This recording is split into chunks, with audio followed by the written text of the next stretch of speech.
Do you ever look at women, the ones who have it all together? They have the business or a career, family, beauty, brains, grace, the closet, and think, I didn't get that memo.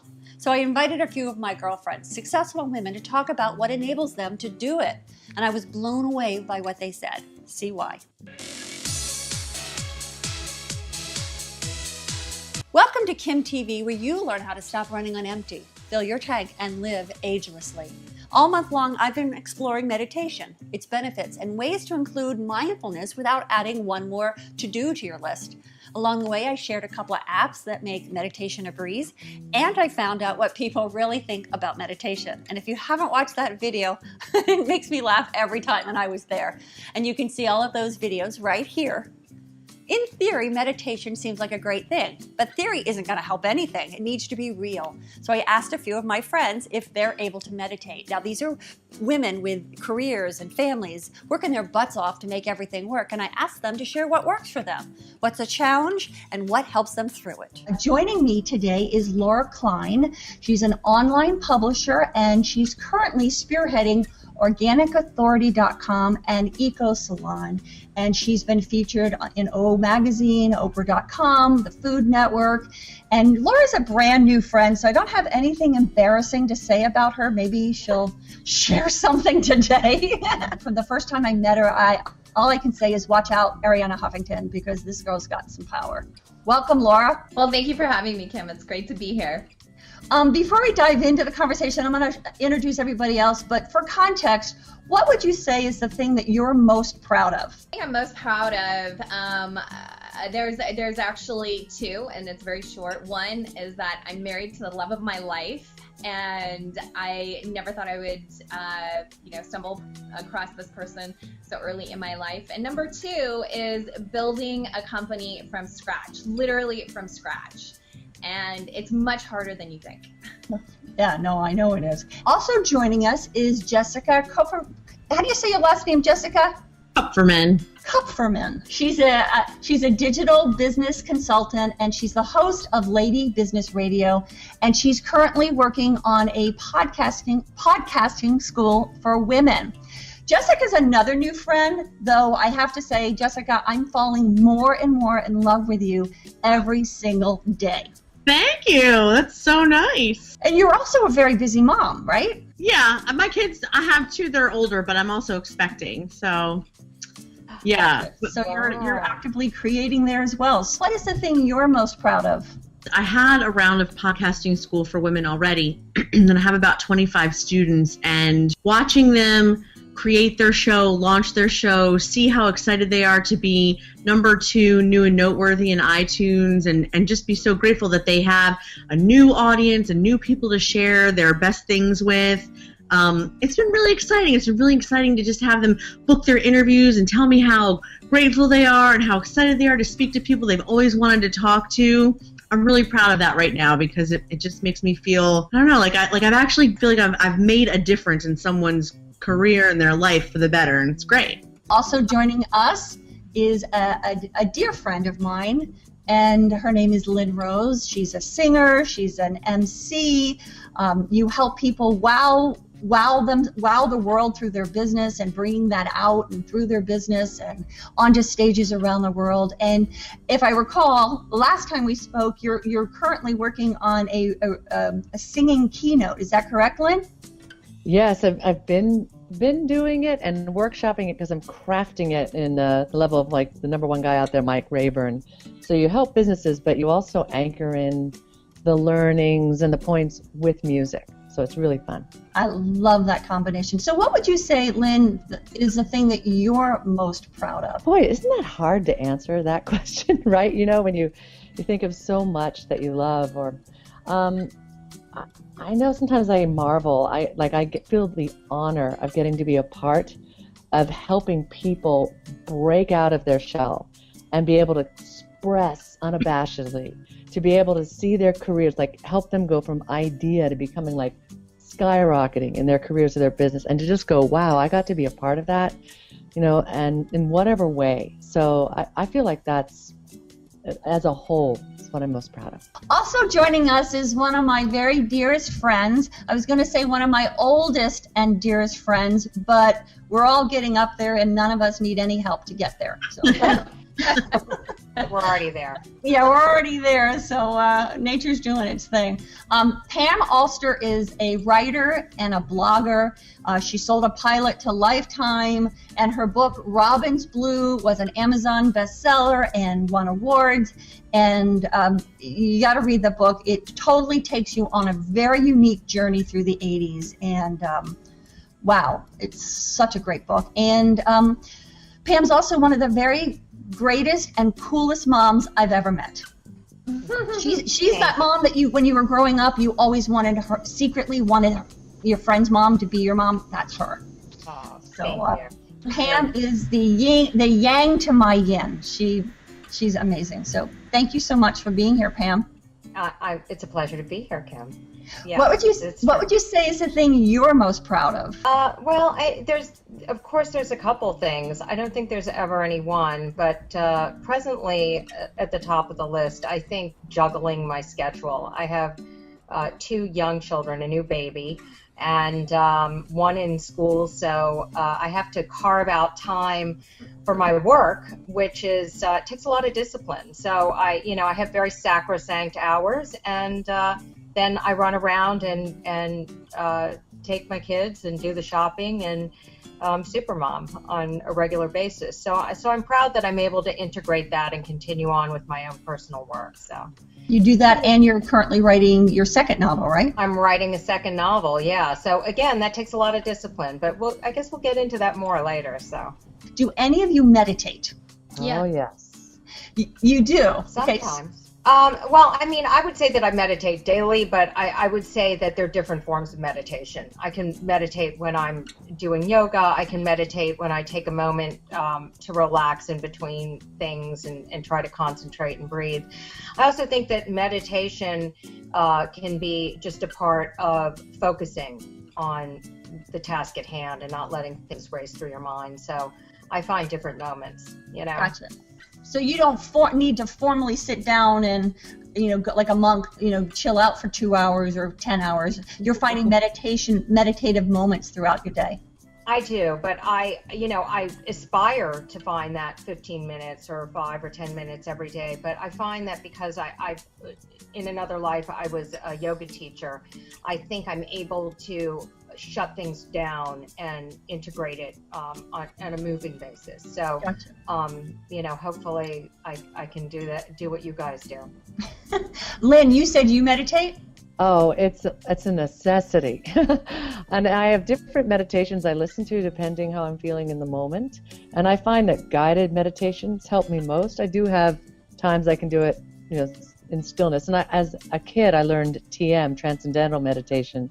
So I know that form, but for me what works best is having guided meditations because it keeps me with music, so that it keeps me from not having my mind wander too much and yet be able to also move into that deep space. And one of my clients is Dina Proctor, who came up with a brilliant concept of 3-minute meditations 3 times a day.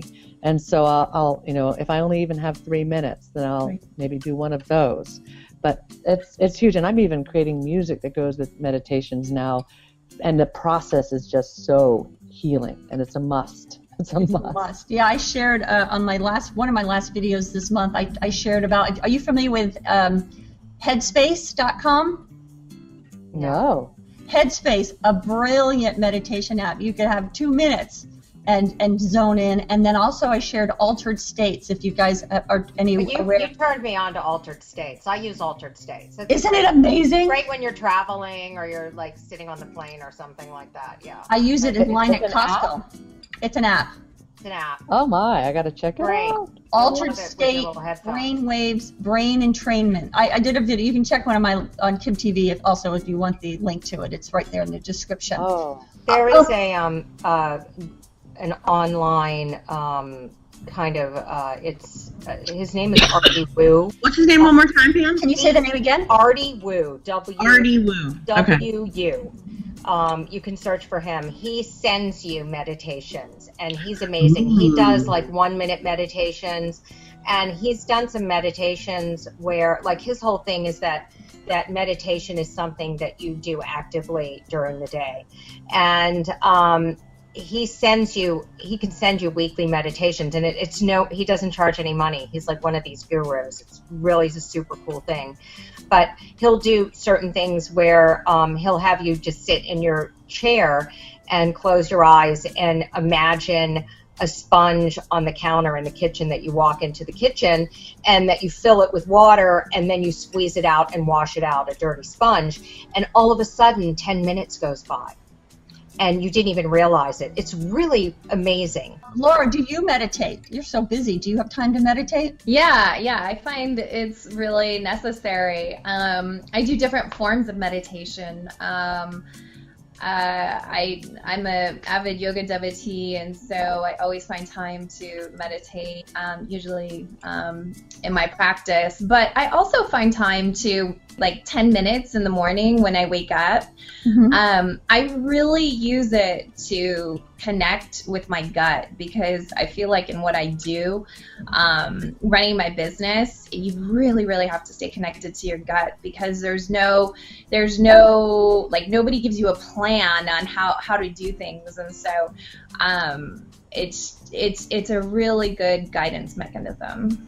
What happens on days that you don't, one of those crazy days where you don't get a chance to meditate or connect in? Yeah, those crazy days can be crazy, but sometimes I actually do. I also use my dogs as a meditation. I have 2 small dogs.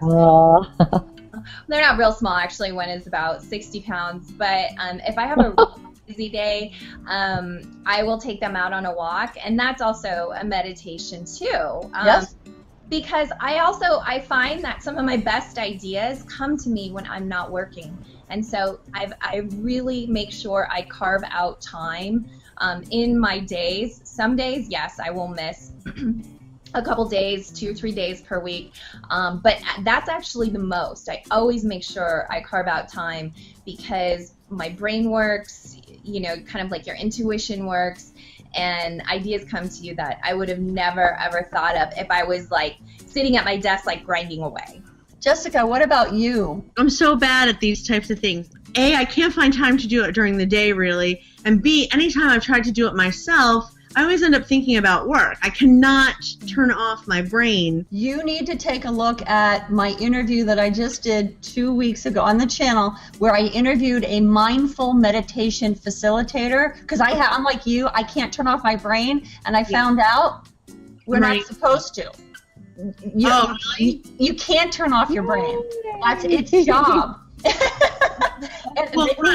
It was news to me too, and that she shared. You got to really about what mindfulness is, and how even just labeling the thoughts gives you space from the reaction. The reaction to it. It's just brilliant. So I highly recommend that. Meditation isn't the only way to create that inner space. There are other ways that work when we don't have the bandwidth to stop everything. And I would just love to hear the different activities that you each do to create space for yourself. Work out, walk the dogs, yoga, go to the park. I mean, really anything that makes you feel good and makes you feel joy, I think that's your clue as for what's going to feed your soul. Because I think for what makes one of our souls sing may not be the same for you. And maybe for you it's dance, maybe it's singing or something like that. But I like all that. I think a good, I take a look at, what did I like to do as a kid? Like what made me the happiest? Or I'll go play tennis, I love those things. That is really good advice. What do you like doing as a kid? That's actually how I help people come up with branding, so that's a good tip. I'd like to pick up on that too. I think I think for me, unplugging entirely is a way that I find space for myself. So whether it's working out or doing anything like that, that's great, but for me, that kind of thing, like working out, getting to yoga, even meditating, can be more things on my list to do. And sometimes just not picking up the phone, not checking the email, and reading something ridiculous or something that just kind of makes me feel, even like as a time waster, is a way that I unplug. I mean, literally, I just say I'm not going to do that right now, or I'm not going to. Again, somebody said the word beat myself up. I don't beat myself up for not reading something productive, or seeing a movie. I was in show business for 25 years, and maybe not seeing the most important thing that's out, or watching that, reading that stack of books that is, calling me from my end table in the bedroom. I just sometimes just read something for fun, or get out of the house, get out, just like get out and unplug, or listen to music. Awesome, thank you. That's really helpful. Can I add to that one other thing? It begins, and I'm recognizing this as we're in the conversation, and that is giving myself permission to take the space. Because I could even maybe take the space to walk the dog or to go to the grocery store, but I might still be in that state of, okay, I'm just getting through this so I can get to the next thing I got to do. And so it's almost like I got to do that and do that mindfully so they can say, this is space now. You have permission. You are allowed to do this and be with this, and you will come back to when it's time. And so I think, really being mindful about, yes, giving myself that permission. And also I will add journaling. Journaling is really helpful for me sometimes, just to just kind of get it out, and then I start feeling like I'm listening to myself again. Yeah, Lynn, you bring up a really great point about space, of giving your permission that it's okay to be in space. I'm always filling it up. And in fact, I did an interview with somebody a couple of months ago called The Pain of Sitting Still. And he's like, I didn't recognize stress, but I was calling for space. How do I have much space? But yet in my brain, I'll go, I'm constantly painting my walls different colors, or I'm like planting something, or in my head, I'm constantly doing something. So I agree. It's about giving yourself permission to have the space. So sometimes I'll just hug my dog, and that just creates space and suspends me in it. Another thing, in a moment, there's a big rosemary bush outside a couple doors up, and I'll go out and I'll smell it, and I'll just kind of bask in that delightful smell. And jumping on a trampoline. Oh, wow. It's Nice. still that. Good for you. But I am relating to something. One of the girls said, I'm sorry, I can't remember which one of you said it, but that when you were younger, you kind of learned something like relaxation techniques. It might have been you, Kim. I don't know. No, Lynn. Lynn TM. Okay. Backing down the meditation. TM. When I was young, when I was at camp, I was taught this relaxation kind of a yoga meditation, and it was all about relaxing your ears, and then going to your eyelids, and then your eyelashes, and all the way down to your feet. And a lot of times at night, if I wake up, the thing about waking up in the middle of the night, because I'm older now and then I can't go back to sleep, I'll do these meditations. Yeah, exactly. I'll do these meditations, and it'll help to relax me and put me back to sleep. So there are so many different kinds of things that you can do that are not like sitting down and staring into the flame of a candle and shutting it down. It's Yeah, it's not your mother's meditation anymore, is it? It's not. And it's not the kooky either. I love that Arianna Huffington, came out about, here you look at this, big publisher, and you go, wow, she's a powerhouse. And she's saying, you know what, perhaps we need to change our focus. We're and it's something that I'm a big believer, that I believe in this pursuit of getting there, we're losing ourselves and killing ourselves. And I'm speaking as the poster child, not like I got the shit together. I'm in the pursuit of. What would you say, anybody can jump in, what would you say from 1 to 10, 10 being the most, is the level of stress that you experience in a normal day? 6. Okay. But that just may be my personality. Work, because I enjoy it, does not stress me out. In fact, I could literally, and I know you can relate to this, Kim, because we talked about, I could literally work from sun up to sundown without showering, eating, or even peeing with no problem whatsoever. Mm-hmm. And so the most stress I feel is actually the outside stuff that needs to get done, like feeding people, housework, getting dressed. Like that's the stuff that like bothers me. Whereas like the work stuff, I can. Yeah, I'm like you. I didn't realize how much stress I was causing for myself in my pursuit. You know, my activity of like from working. I was working. I wouldn't have called it stress either until my body started saying, "Hey, you know what? There's no difference here." Yeah, the more books and stuff I try to read to fix myself, the more stressed out I became. And so I just decided to shut it off, you know, like a horse with blinders. So it really helped. I think I run at about a 6, but there are times when I can run at a 9. I think a lot of it has to do with schedule and being mindful of scheduling.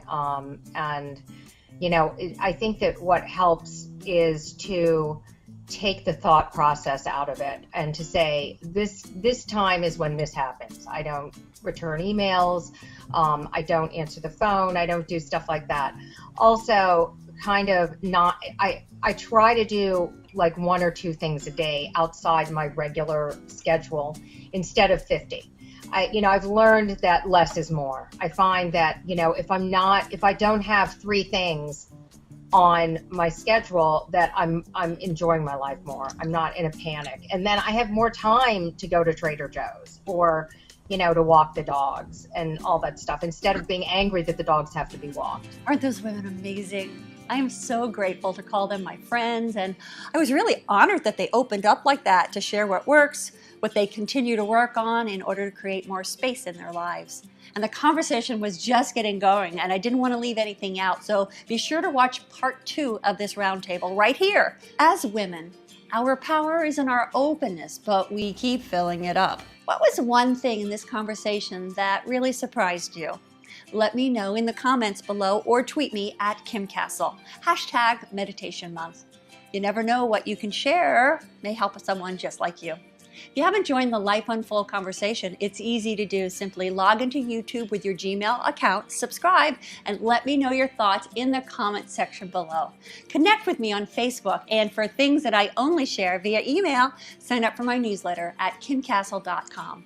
Every week I share tips and resources and answers that I discover on the anti-aging road back to vitality, energy, and getting the juice back in life. And if there's something you'd like to see me explore, let me know that as well.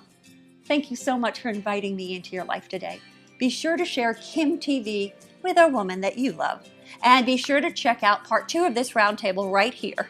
And remember to live life on full.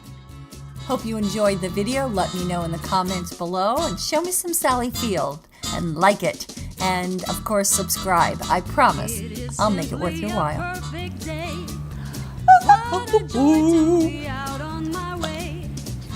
That's all I got.